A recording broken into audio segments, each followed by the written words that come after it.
that's the intro out of the way. Good morning, ladies and gentlemen, and thank you very much for the opportunity to speak to you today. As you've heard, I have moved country a number of times, so I know what it's like to turn up in a country where you don't have the network, you don't know the rules of the game, and you sound different from everybody else. It took me months when I first lived in the United States to work out that when people just kept saying, "What?" I had to learn not just to speak more clearly in my own accent, but I had to learn to start to speak a little bit like them. I had to slow my words down and speak a little like an American, and then they would understand me. Right, let's get started. We've got a lot to cover. A few points on New Zealand marketplace, mostly good news, but also challenging. Secondly, networking. I'm going to give you a specific formula of networking that is the most powerful way, the most effective way to find a job, period. If upon hearing the formula, you tell yourself to do this and you do it, you'll get the job you want. It's that simple. Then we'll move on to some other parts. We'll talk about the job application process, a few tricks about how to get to the head of the queue and to beat the 100 Kiwis who might want the job that you want. Then we'll talk about CV writing, and finally, interview skills. First up, unemployment rate. As you know, it's pretty good versus most of the world, 5.7%. But for under 25s, it's 12%. For migrants, we don't know. We don't have a figure for that. But for those of you who have already looked for work, even part-time work, you already know that it's challenging. When you're in a different country, it's always harder. So please do take everything that I say very, very seriously today. It will help you. And finally, there are skill shortages, as you probably know. Construction, IT, we need more chefs, and I understand there's 100 coming from this group, which is great news. There are shortages, healthcare, the trades. Another important point for you that you may not be aware of is diversity is becoming hugely important for New Zealand business. Why? Because most staff do not look like you. You're the changing face of Auckland, and these largest organisations in New Zealand, and they are New Zealand's largest organisations, have all committed at a very fundamental, a very serious level to making their staff much more diverse. They know that because now they have lots of Asian customers, they need to have Asian workers. And they want some of them to climb and to get into senior positions as quickly as possible. And the boards of all of these organisations have challenged their hiring staff with finding more Asians. Everyone in New Zealand knows our future as an exporter, India, China, the great fast-growing nations of Asia. Something tells me you know more about marketing to those countries than I do. So although you might think to look for smaller organisations, be aware that you have a genuine edge. These organisations want you. So you can Google Diverse NZ, you can find out all about them. Some of them, the boards are very, very serious and don't want a lot of typical Kiwis being hired at the moment. Now, the tougher side, research from the Chamber of Commerce, which of course is just over here. Top 3 concerns that New Zealand employers have about migrants. And I want to mention at this stage that I sometimes get asked by students if New Zealanders are terribly racist because they send out a lot of CVs and they get no response. Well, I can't claim that there are no racists in New Zealand. There are morons everywhere. Otherwise, Donald Trump wouldn't have a chance of becoming president of the United States, would he? We know about that. But most of the time, what you're dealing with, and you're up against it in New Zealand, but it's not racism. It's not that they don't like you. It's just that they wonder if you can communicate as clearly with their customers as a Kiwi can. Number 1, English communication problems. Number 2, I believe, is the same thing. Will they be able to deal with our customers? If somebody with any kind of Asian accent, for example, speaks quickly on the phone, will that intimidate some of my customers that are not used to speaking to Asian people? That's their concern. And when you run a business, you're always worried about it. So it's not racism, but it's still a problem to be overcome. The final point is settlement issues. For those of you who've already looked for work, you know what this is about. They're asking about PR, but when you look at Seek and Trade Me, as you probably already know, the 2 biggest job sites in New Zealand, This is what they both say, exactly the same thing. Applicants for this position should have New Zealand residency or a valid work visa. You have a visa to be in New Zealand, so don't worry about that. Apply anyway. If they're going to ask about permanent residency, they will do it in the interview, and at that stage, all you can say is, it's not a problem. I can get my permanent residency, and I will. Very simply, what I need first is a job, and that's why I'm here today, because I believe I'm a good job candidate. And go straight back into selling yourself. Don't let that stop you, or you'll be blocked out of too many jobs. Just apply. Now networking. I've said it once already and I'm going to repeat it. I'm about to give you the most important, the most valuable, most tested advice that you can possibly get on job hunting skills. So please take this seriously, at least give it a chance. First up, a couple of little bits. One is networking groups. Chances are you mostly hang out with people from your home country. We all do that for comfort, but chances are your fellow students are not going to hire you. So it's good maybe one night a week to join another organisation, get out, meet some Kiwis, start networking. Be a bit brave, because it requires courage, doesn't it, to walk in a room alone. We all feel a bit nervous or very nervous doing it, and people will respect you for it. The Chamber of Commerce, the Auckland Young Professionals, the Institute of Management, there are loads of options. You can simply Google, but if you make yourself one night a week, go out and do some networking, you can introduce yourself to people who might hire you. Secondly, LinkedIn. Hands up how many people currently have a LinkedIn profile. Quite a few of you, excellent to see. I'd advise the rest of you, please do set up a LinkedIn profile. Do it tonight or do it this weekend. What is LinkedIn? It's the boring version of Facebook. They say Facebook is the coffee shop and LinkedIn is the boardroom. For you, it's your professional billboard. It costs you nothing. And I'll tell you just how valuable and how important this is now. In the United States, over 80% of organisations use LinkedIn first line for recruiting. They don't run ads in the New York Times anymore. They don't use online. There's still some online stuff, but it's mainly LinkedIn. Every week almost, I get people coming to me because they've looked at my LinkedIn profile. Are you interested in this job and that job? So set your profile up and describe yourself as what you want to be. This is who I am. This is what I've studied. This is my expertise, and this is the job I'm looking for, and here's why. Choose the words carefully because it's your billboard. So do get set up on LinkedIn, and you never know, in a week's time, you might hear from a recruiter. Elevator pitch. Obviously, it's an American term, or we'd be using lift. It simply means this. What do you say about yourself when you meet somebody? It might be in the lift, going back to college. It could be anywhere. Do you know the words that you should say to describe who you are, what you can do, and the kind of job that you're looking for? If you know exactly what you're going to say, it's easy to say and you'll do it more often, and the more often you tell people, the more likely you are to meet somebody who can hire you. So be prepared, know what you want to say. Here's the kind of job I want, and here's why. Now is the formula. I call it a 4+1 formula, and it's based on this fact. Extensive research worldwide tells us that between 80 to 90% of jobs are never advertised. They're not on Seek, they're not on Trade Me, they're not anywhere. Why?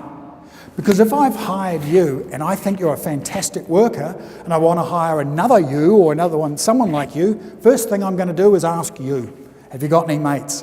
People you studied with, who can you recommend? We trust referrals, particularly in a little country like New Zealand. So what we want to do is, if that's true, we know it's true, how do we get to that job before it's advertised? Here's how. Final point, before I go on to the 4+1, and this is just to reinforce what I know your tutors and your lecturers are telling you, and that is, if you focus on your strengths, on what you love to do, you will be a success. When we do what we love, we're happy to work longer. It doesn't feel like work. You know, the expression, find a job you love to do and you'll never work another day in your life. Some of you might be thinking, I want to have a big family, so I want to have a big income. But let me warn you about that. Very specific story. In the 1990s, here in Auckland, a friend of mine was head of human resources for PricewaterhouseCoopers. You all know that, one of the big four accounting firms. People join organisations like PricewaterhouseCoopers to become millionaires, and they do. If you become a partner, you end up a millionaire. House in Remuera, swimming pool, the whole bit. But in the 90s, all of the partners from PricewaterhouseCoopers went away on a weekend retreat with my friend, the head of HR. And they had a consultant who asked them a lot of questions, big questions about life and business. But one question that was asked specifically was this: if you could be doing anything that you want with your life right now, what would it be? Now, bear in mind, these are millionaires. These are people who were the top of their class at university, very, very bright. You always knew they were going to be successful. And they've worked maybe 12 hours a day, done a lot of weekend work for years and years and years to get where they are. And of all of those partners, one of them said, what I want to be doing with my life is be a partner at PricewaterhouseCoopers. Everyone else dearly wished they were doing something else. I want to be a farmer. I want to work with my hands. I want to do something with the environment. Well, is that not a tragedy? To waste your life working on something you don't love, you don't care about? They had the money, but they weren't happy. So follow your dreams and do your best job, and you will be successful. Now, here's the formula. Step number 1 is fun, it's easy. Instead of waiting for an organisation to decide that they're hiring somebody, you decide. Who do you want to work for? Ask your friends. Look around, look at the big buildings. Which of those companies interest you? Are you great with numbers and would love to be a vice president of a bank one day? You know where you want to work. List all the banks. Do you love to travel? Travel agencies, airline companies, and so on. What interests you? Think about that and list those organisations. And I mean literally, this weekend, start writing them down. How exciting to choose for yourself. This is where I'm going to spend my life, or at least start my career. Start that, because the brain has a thing called the reticular activating system. And once we've got a target, it keeps working on it even when we're asleep. I'll give you an example. If you've decided to buy a Nissan, of any type of Nissan, and you decide you want to buy one in a couple of months' time, every day you walk around, you're going to see that type of Nissan. Have you ever noticed that? I'm going to buy myself a certain type of shoes. Everyone seems to be wearing those. Your brain allows you to focus. The brain does the hard work for you. You can't hit a target you can't see. So number 1, write them down. That's easy, isn't it? And exciting. Now let's get on to step number 2. Now, let's say, I'll use one example. Let's say I've decided that I'm ambitious and one day I want to be vice president of a bank or whatever it might be. So I figure first step, I'll work in customer services in a bank. Customer services is not an easy role, and therefore it's a good way to be noticed and to work your way up into the organisation. So if I want to work for a bank in customer services and I want to find the person who'd be my manager, there's 2 things I can do. 1, I can pick up the phone, call the ANZ, the BNZ, call Westpac, etc., and I simply ask them, can I have the name, please, of a customer services manager or supervisor or director? It doesn't really matter. They'll probably ask, why do you want that? And I'll say, I just want to send them a letter. I will send them a letter a little bit later, but the main reason you tell them that is if they ask why, they're afraid you're a pushy life insurance salesperson who, once you get that phone number, you're not going to stop harassing that individual. So number 2 is to call and ask for the name, or you can just Google. Most of these people are on LinkedIn, so if you Google BNZ Customer Services Manager, loads of names will come up. Now comes step 3. Now is the challenging part, and if this puts you off, then your career start is going to be harder. Step 3 is picking up the phone and calling this complete stranger and asking if you can have 15 to 20 minutes of their time to ask for their magic word, advice. Why is asking for somebody's advice a magic word? Because if I say to you, I'd really like to get your advice, what am I saying? I'm saying you know stuff I don't know. I value what you know. It is a form of flattery. And I was amazed. I did this a few years ago. I'd been career coaching people, and then I learned this technique. And I thought, wow, this is better than anything I've ever been teaching. And I made 31 phone calls. I didn't get to 50 because I found the job I wanted. But I found with 31 phone calls, I had one person say no, one person say, I'm so busy, can we just do this over the phone? Well, I suppose I'll let you give me free advice over the phone. Whereas the others all met with me. And the process changed at that point. I'll give you the specific wording. We're going to make this easy for you. Then finally, not finally, step 4 is meet them. Buy them a cup of coffee, tell them about yourself, look, be enthusiastic, smile, be dressed in your very smartest clothes, and what do you know, you leave them with a copy of your CV. And then follow up with a thank you note. I'll come back to that, but let's first look at the process. So this is what you say on the phone. And are you going to be nervous? Unless you're a psychopath, yes, you're going to be nervous. I know I was nervous when I did this. I've encouraged other students to do it, and they hate doing it until they realise how successful it is, and then they feel the fear and do it anyway, as Dr. Susan Jeffers says. So the first question is, I'm sorry to bother you, but I wondered if I could ask for 15 to 20 minutes of your time to ask for your advice. And you'll wonder what they're going to say, except they'll be really nice. They will usually either say, amazingly enough, I found a lot of people just said yes without even asking what I wanted to ask. Why? Because I'd said advice and they went, ooh, I feel good now. I feel good about myself. I'd love to meet with this bloke, whoever he is. And if they say, what's it about? You simply explain, I'm looking to establish myself in customer service and IT and whatever it is, and I understand you know a lot about this. You're flattering them, but of course it's true. If that person is a customer services manager at the BNZ, they know how to get a customer service job at the BNZ, don't they? The conversation continues. Yes, do you want to do it now? No. May I buy you a coffee at any time that works for you? And then when you meet with them, the number one question to ask is this. It is very powerful. If you were me, how would you go about landing this role? And I should warn you, one pushback that you are likely to get is people will say to you, I'm sorry, but we're not hiring anyone at the moment. And you immediately respond, that's fine. I'm not job hunting. I'm just looking for advice on how to job hunt. It takes the pressure off them. But once you get in front of them and they see how likable you are and that you've made an effort and they look at your CV, now they want to show off more. And if they are thinking they might hire somebody in 6 months, they'll go, you know, maybe you could come in for an interview. Or they will simply say, I'm not hiring, but Sarah, my competition, she's hiring somebody at the moment. Here's her card. And I put a question down here. The other crucial one is, can you suggest anyone else I can speak with? Ask for 2 names, and then you go from 50 to 75 people to talk to. And they become part of your network. They value the courage. Particularly, they know what it's like, if you're not a Kiwi, to pick up the phone and make that call.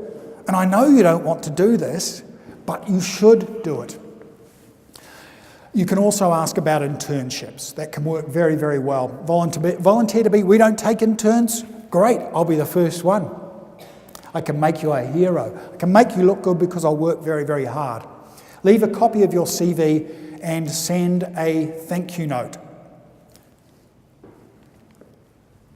May I ask for a show of hands, ladies and gentlemen, of those people who are willing to try what I just suggested? Excellent, fantastic. Some of you are very brave. If you keep your hands up for a minute, everybody please look at the people who've got their hands up because they're going to get the job you want. You might get it through other means, but nothing is as effective. The rest of the stuff I'm going to tell you is important, but it won't get you to a job before it's been announced. This will. What I've done with some students in the past when they've said, Kieran, you've got to be crazy.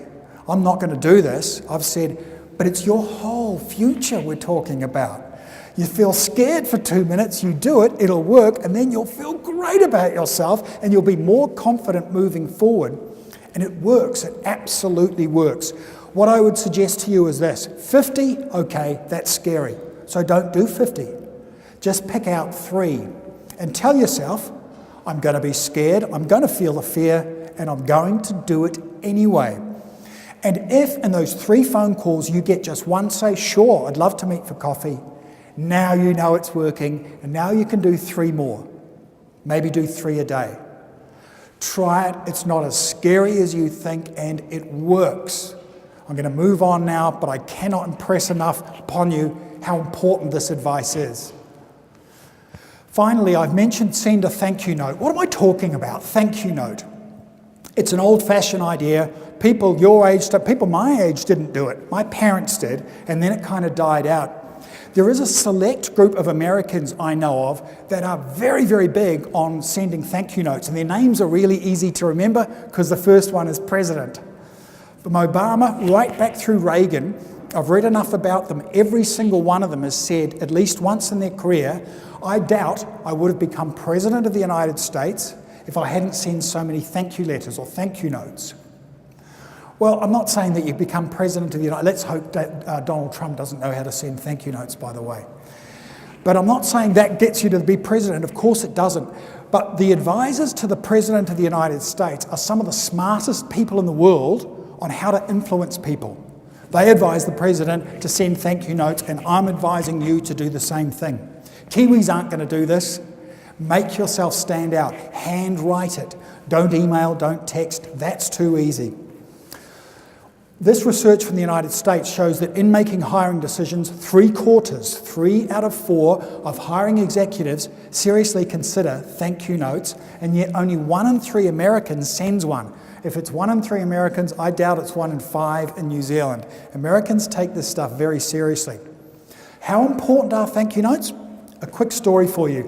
One of the times that I moved overseas in the late 90s, I moved to the UK.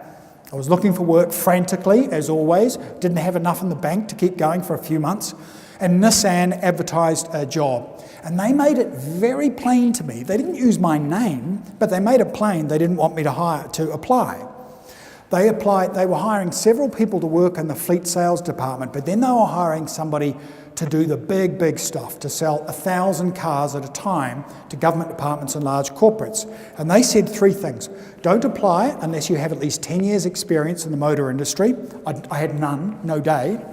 Don't apply unless you are currently selling into the fleet market, and do not apply unless you currently do business with the largest corporate buyers in the UK. Well, I just turned up, and obviously I didn't fit any of those. Long story short, I got the job. And at the end, it was me and the heavyweight from Ford, the guy that they were trying to hire. They wanted him to apply. Now, there's no way that this Kiwi who'd never sold a car in his life should have been able to beat him. And when I got the job, on day 1, I said to my boss, come on, you've got to explain to me, why did you choose me instead of the guy from Ford? And he said, well, you did a good job. You showed that you learned a lot about the industry. You interviewed well, blah, blah, blah. And I said, yeah, but he did too, didn't he? He already knew the industry, so why? And I kept asking. And finally my boss said, you know, Kieran, it was funny. The head of human resources and me, he was the head of fleet sales, we kept walking backwards and forwards across the big building and discussing who do we hire. And as we went, and as we were talking, as my boss was talking to me, we walked over to his desk and he opened up his top drawer and he pulled out my letter, my thank you letter. He still had it sitting there and he said, you know, we couldn't decide, and in the end we just kept going, you know, we've got a final, very professional thank you letter from Kieran, and from the other guy, nothing. And so they decided. A thank you letter got me a big job, and it was a great job that I did for 3 years. So that's the difference that it can make. It doesn't have to be much. 3 sentences. Great to meet you yesterday.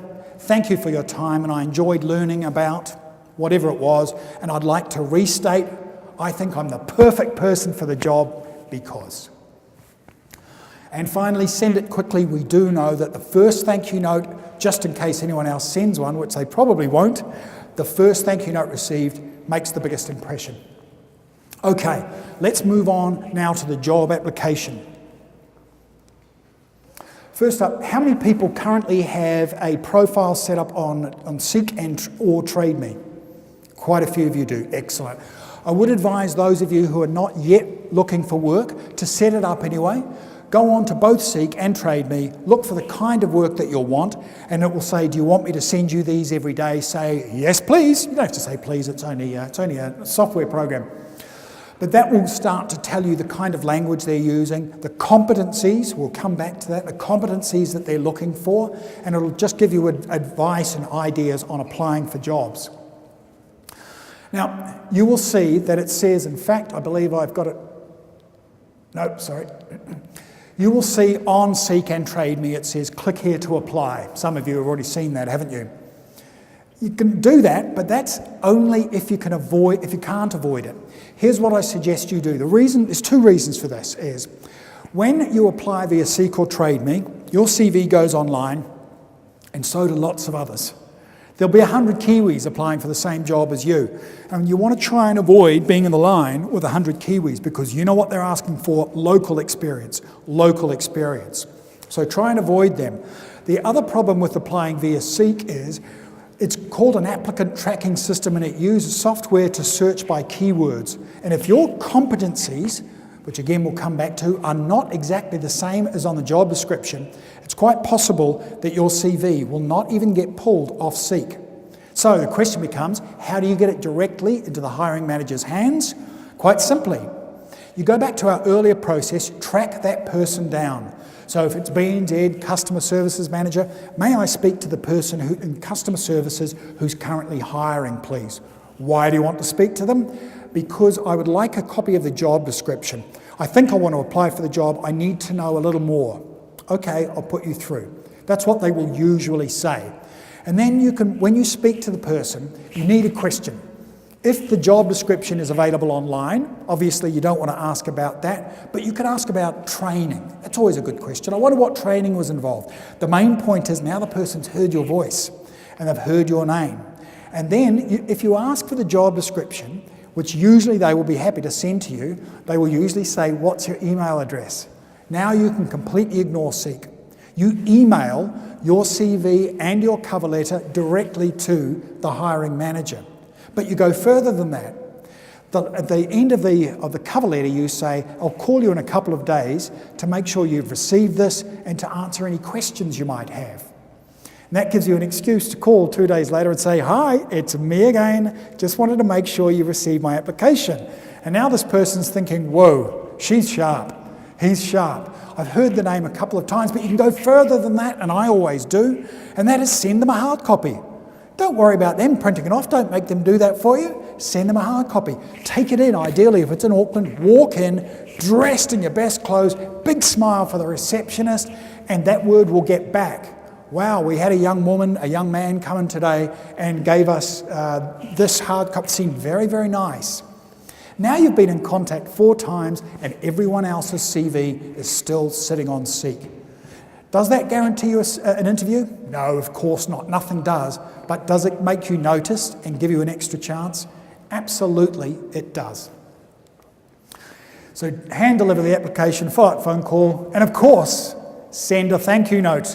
You know why. And anyone that you contact during the job application process, thanks for your help and your time. They'll go, wow, I've never had a note like that in my life. Seems like a good person to hire. Let's move on to the CV. This is, as you can see, UK survey a few years ago, and perhaps unsurprisingly, 54% of employers are very upset by spelling mistakes in CVs. Why? Let's jump forward. Now, the head of people for Google is probably someone we should take seriously, I think, probably someone towards the top of his game. And he points out that typos, that spelling mistakes in your CV or your cover letter are a sign of you don't care about detail or quality. You think about it, we apply for a job, we're telling them we're the best in the business. We're the hardest working, the smartest, we're going to stay longest. That's all the stuff we tell them. They don't know what to believe. But they know one thing to believe about you if there's one mistake on your CV. You make mistakes and you don't check them. Deadly, and I'll tell you, I know for a fact I have done this and later realised they had spelling mistakes. Oh, please don't do that. And the best way to avoid doing that is to buddy up with a partner. Once you've looked at something 3 times, you won't see the spelling mistake no matter what language it's written in. So get a buddy to look at it for you. And obviously, if you can get someone who's for whom English is their first language, that's great. You can use your lecturers and tutors to help.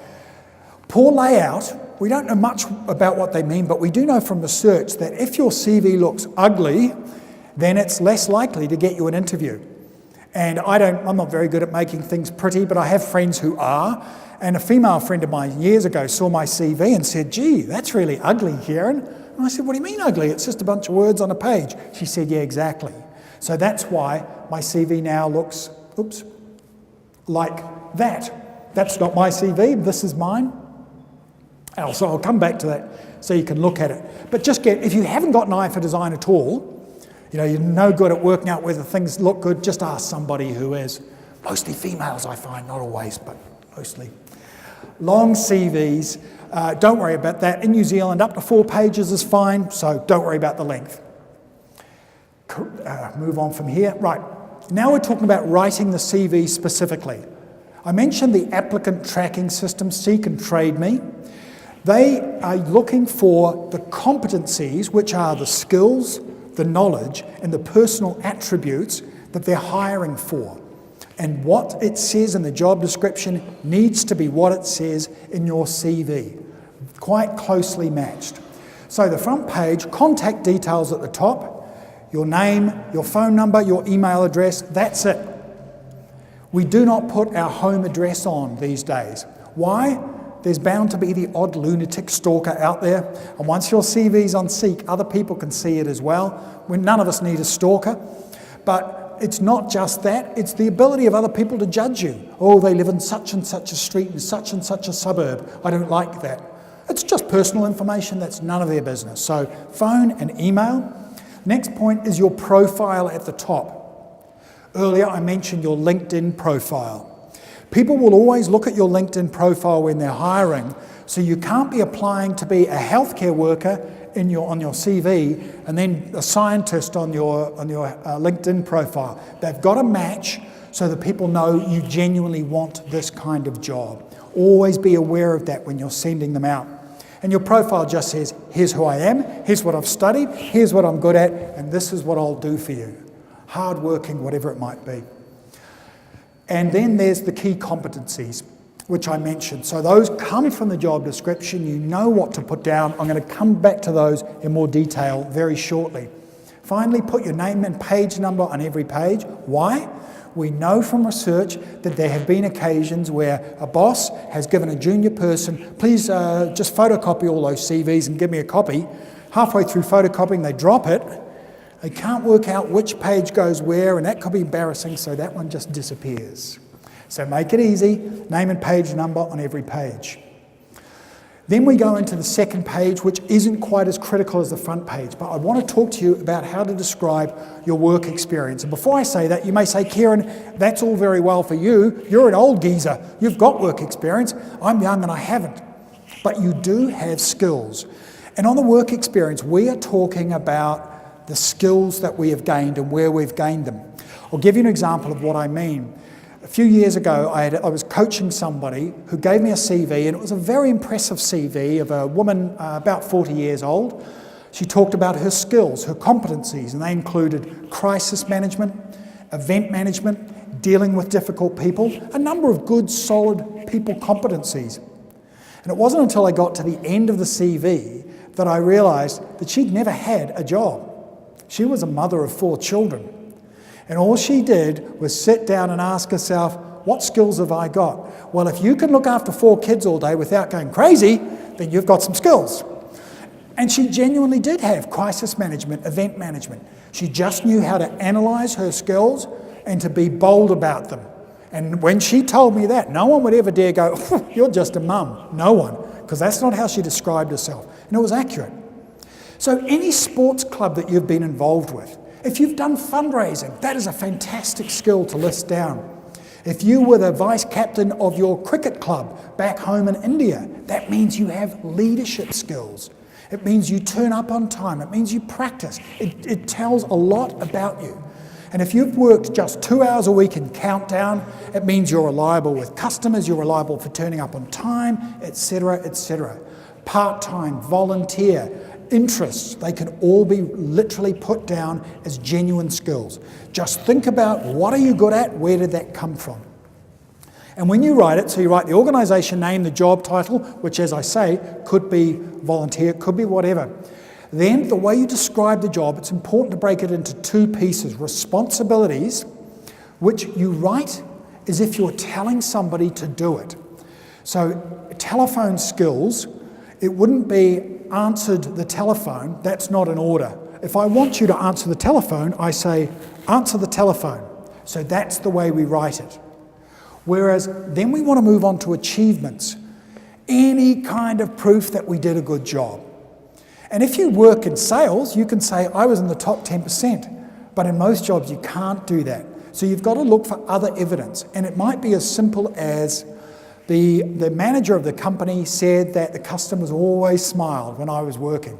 I was told I was most popular, I was reliable. That's all good proof. Let me just step forward a bit and give you a bit more info there. So this is roughly, I just kind of made this up for my job that I've done for the last year.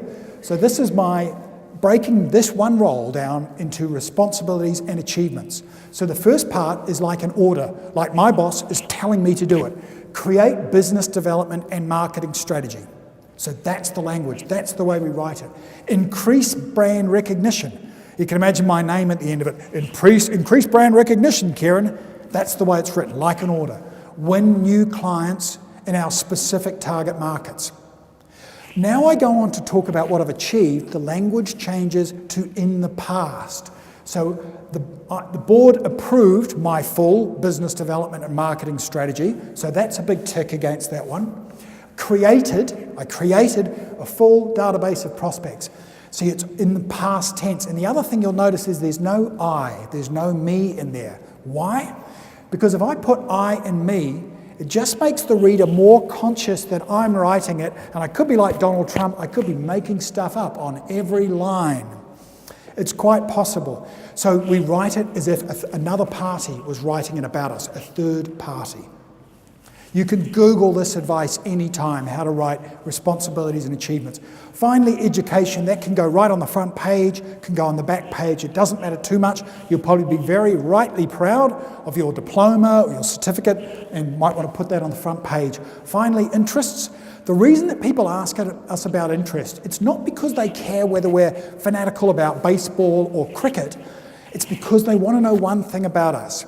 Both recruiters, recruitment agencies, and human resources professionals. What they're looking for is any sign of you both like to do things with a group and to be alone. Why? Because doing stuff alone suggests you're probably a reasonably self-confident person, and doing stuff in a group suggests that you like other people. And we're always hiring team workers these days. I worked with a client whose hobbies said gardening, reading, I forget what they're painting, and I forget what the fourth one was. And I read them and I said, I get the impression you spend all your time alone on the weekend.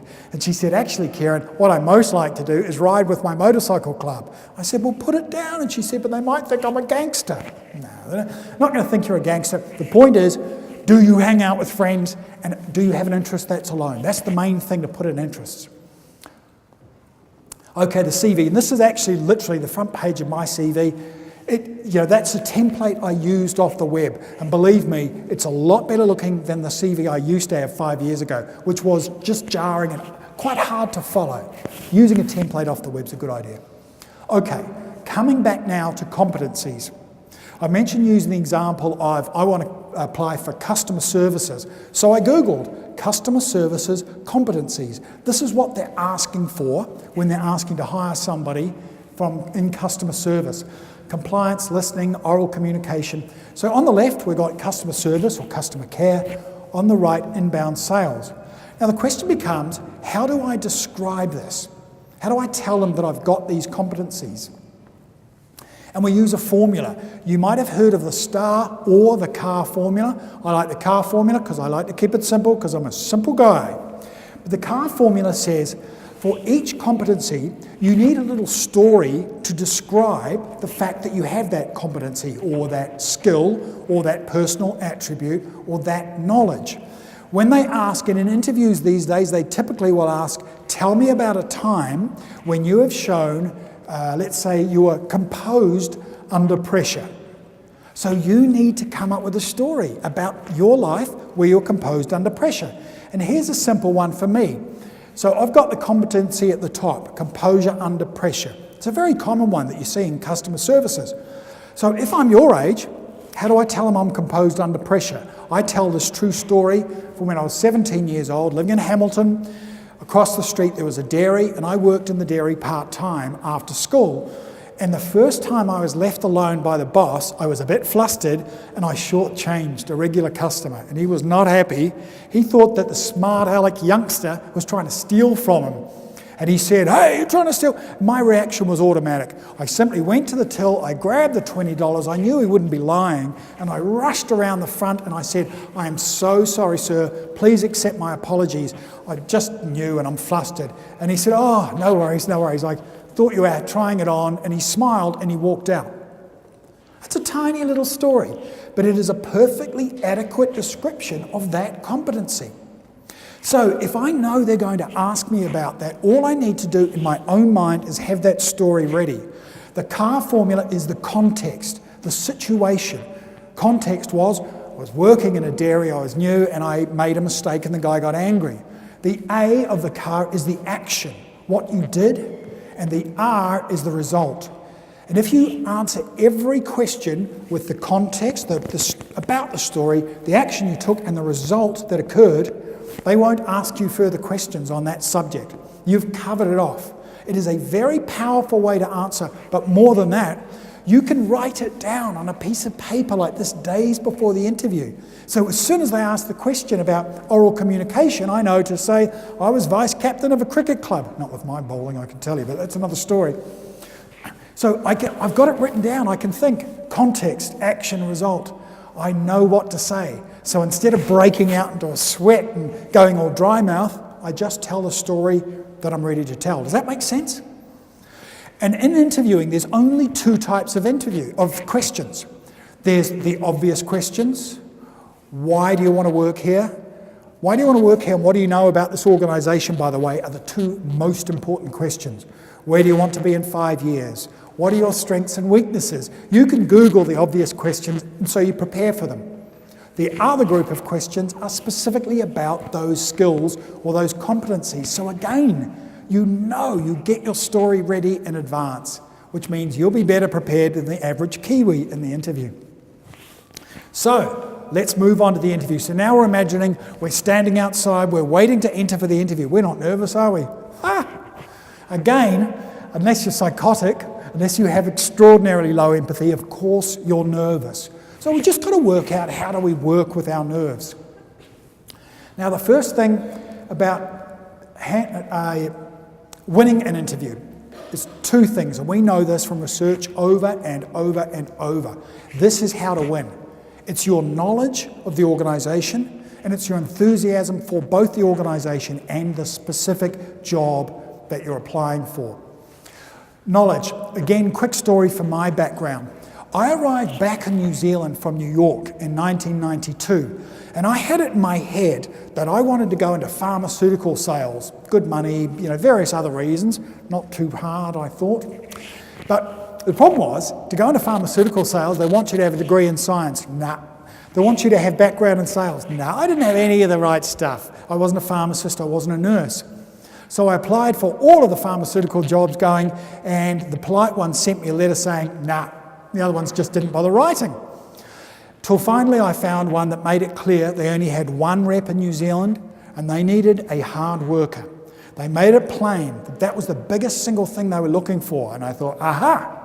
So what I did was I used my network. I asked everyone until I finally found someone who knew a senior person in a pharmaceutical company. I bought him lunch, and he talked for an hour and a half about the industry, and I taped it. Tape, old-fashioned stuff. I went away, I researched a bit more based on, this was before the internet was big, so it was a lot harder then, but I wrote a 12-page report. And the interview started off with these two Australians, figuring they were going to trip up this soft little Kiwi, and instead of sort of normal soft questions, as soon as they shook hands and we sat down, they said, "So Kieran, imagine you got the job and you start for us on Monday. What are you going to do to go out there and win us some new business?" To see how I could handle the pressure. And of course, I was in a good situation. I got out my 12-page report and I handed a copy to both of them. Well, I know now that I basically got the job that instant. It took a few weeks, but they both went, and they told me afterwards, they said, "We have never seen anything like this. The work that you went to, the lengths, the amount of work that you put in and what you learned was extraordinary." You can do that. This is one of the 2 ways that you can easily beat the Kiwi competition, because I guarantee you they're not writing 12-page reports. And you might say to me, Kieran, don't worry, I'll look at the website before I go in. So will the Kiwis. Everyone will look at the website. But if you're the one person who goes for a customer services role at the BNZ, and you've also looked at the ANZ and Westpac and ASB, etc., and you can say, what I like about the BNZ is that your chairman said this versus the ANZ, wow. Now they know you're serious. When you say you're hardworking, now they believe you. You can do knowledge. You can out-know the competition. That's entirely up to you. If you work hard, you'll get the job you want. Number 2, enthusiasm. We know from extensive research that if we hire people who are enthusiastic, they stay in the organisation longer. They work harder, they do a better job. But not just that, enthusiasm is like the common cold. It's infectious. If you sit next to somebody who loves their work and is enthusiasm, it makes you feel more enthusiastic. The people who work near enthusiastic people also end up better workers and they stay longer. And how easy is it to be the most enthusiastic person? Especially against Kiwis. One thing we're not particularly good at is enthusiasm. And you can do that. If you're the one person who seems like you're just about bouncing out of your chair with excitement and you're saying, since I was 6 years old, all I've wanted to do is be a chef. And I love this restaurant. It is a dream for me. Even if somebody else has got the local experience, and if you haven't, if you're the one who seems to want it most, that can win you the job. So do think about that. Those 2 pieces next to the networking advice, most valuable advice I can give you. Next, focus on skills and competencies. What do I mean by that? I mean, if they start the interview with a nice, simple-sounding question, which is, tell me a little bit about yourself. Don't be like I used to be. Don't be an idiot and think they want to know that you like The Simpsons and rugby, baseball. I remember talking to a Kiwi once about baseball. He must have thought I was mad. What they mean when they say, tell me a bit about yourself, is tell me the parts that are relevant to this role. You know what the role is. You know why you're here. Now I'm giving you 3 to 4 minutes to tell me your story as how it's relevant to this role. Here's when I left school. This is what I'd done prior to that. Then I worked part-time and I learned about responsibility. That brings me to today, and that's why I'm here. I think I'm the ideal candidate for the job. Practice that in advance. It's easy to deliver, and be enthusiastic. The CAR formula, I've mentioned this. Use it to think about it when you're writing your CV, but in particular, practice it and it will give you a huge amount of confidence, relatively at least, for your interview. You'll know what you're going to say. Body language is important. Eye contact, we know this. And of course, it's a bit of a trap because in the West, if we don't hold eye contact, we think the other person's maybe nervous, perhaps lying. And in 2/3 of the world, of course, the rule's very different. You don't hold eye contact with somebody older than you, etc. It's disrespectful. But it is important to match eye contact and to hold a fair amount. You don't have to look at their eyes all the time, but it's important to have some strong eye contact. Secondly, smile. Smiling releases endorphins in us, but it also releases endorphins in the people that we smile at. I bet we've all had the experience of walking down Queen Street and you think of something funny and you smile, somebody else is looking at you and they smile right back at you. Sometimes we think, ooh, what's that person after? But mostly we smile back. So even if you're nervous, even if it's a nervous smile, just smile. Final point there, handshake. Now this might be slightly unusual behaviour in a church, but I'm going to ask you to turn to the person next to you and shake their hand right now, please. Please shake the hand of the person who's sitting next to you. And I'd like you to give them a little bit of feedback. Now I know this is silly. Culture's often a little bit silly, the different cultural rules we have, but no, it's not strangling, that's not the same thing. Don't do that in an interview, no strangling. But the handshake is important, and in the West, as I'm sure you know, it's got to be dry and firm, and I noticed that a lot of young Asians in particular, often the handshake isn't firm, and here's what it's like. Now here's handshake etiquette from around the world. Oops, sorry, before I show you the handshake, I forgot I'd put this slide up. This is the head of Trade Me Jobs, and notice what he said to back up what I said about knowledge. Candidates who take the time to understand the business they want to work for and who nail the application process will find a role in a more competitive market. No one knows more about job hunting in New Zealand than this guy, so take very seriously that knowledge part. Okay, let's move on to handshake etiquette. The first one we don't want to do, that's the limp fish. In case you can't see, it's an actual fish up there. And that's when one person's hand is strong and the other one's is just kind of like a dead person's hand. Not okay in an interview situation. Then we've got the more elegant, it's kind of the ladies' limp fish, and I know this is common in Asia. I was talking with a Chinese friend just this morning, and he said, and it's very nice if we're dating in the 1900s, but we're not, we're jobs, so, and of course you know, man and woman equal in New Zealand, firm handshake. The next one, the bone crusher. It's not a test of strength, and you're not going to impress them if something snaps in their hand. And I've had my hand shaken by a couple of people, I think that was unnecessary, you're a bully. And finally, sweaty McSweaterson. And you probably can't read that, but the guy on the left's going, it's like I've got a second pair of armpits. Ew. Now it's time for a confession, ladies and gentlemen. I have to admit, I'm a little bit of a sweaty McSweaterson. I was pleased coming in here that it was cool, because if it was very warm in here, I'd be sweating. Look, here's the proof. I've even got a handkerchief just in case. So, gross, I know, you didn't want to know this. But the thing is, I have to deal with this in an interview, same as anybody who gets sweaty palms do. So what do? I can tell you exactly what I do. When I'm waiting, you know you're always in a room and you're waiting, I look for anything that looks cold, often windows. I'll lean on a window nice and cold, and I keep moving my hand around, and I'm moving out of camera line, I keep moving my hand around onto cold surfaces to keep it cool enough so it won't sweat, and I am waiting for the hand on the door, and as soon as it happens, I use the salesman swipe. If you go to an exhibition, a show anywhere, you'll see salesmen doing it all day. They're a bit sweaty and they stand like this and, how are you? Because no one, ew, it's all hot and sweaty. Ladies and gentlemen, do whatever you have to do. If you're a sweaty McSweaterson like me, use some of these tricks, but try and get a firm, dry handshake. Final point really, before closing, is negotiating. Now, I understand that chances are, if you get offered the dream job that you want, you'll want to go, woohoo, and you'll want to say, yes, thank you so much.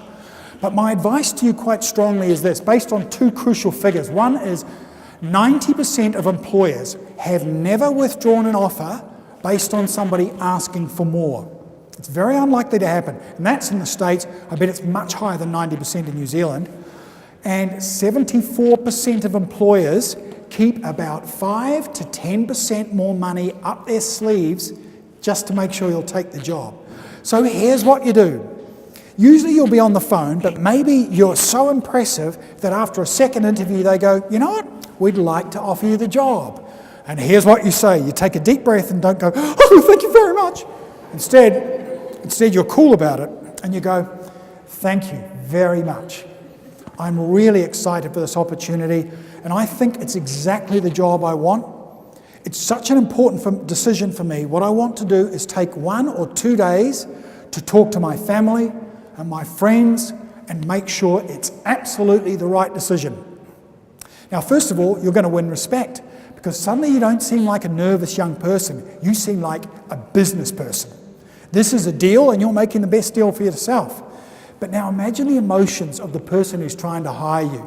They've just spent a lot of time choosing, and now they know it's you they want, and you go, give me a couple of days to think about it. And they go, oh no, he's already got a job offer, or she's waiting, she'll be getting another job offer.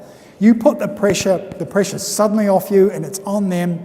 Then all you do is wait 1 or 2 days, call them up and go, I've thought about it, and I am so happy to be able to take the job. What I will need is...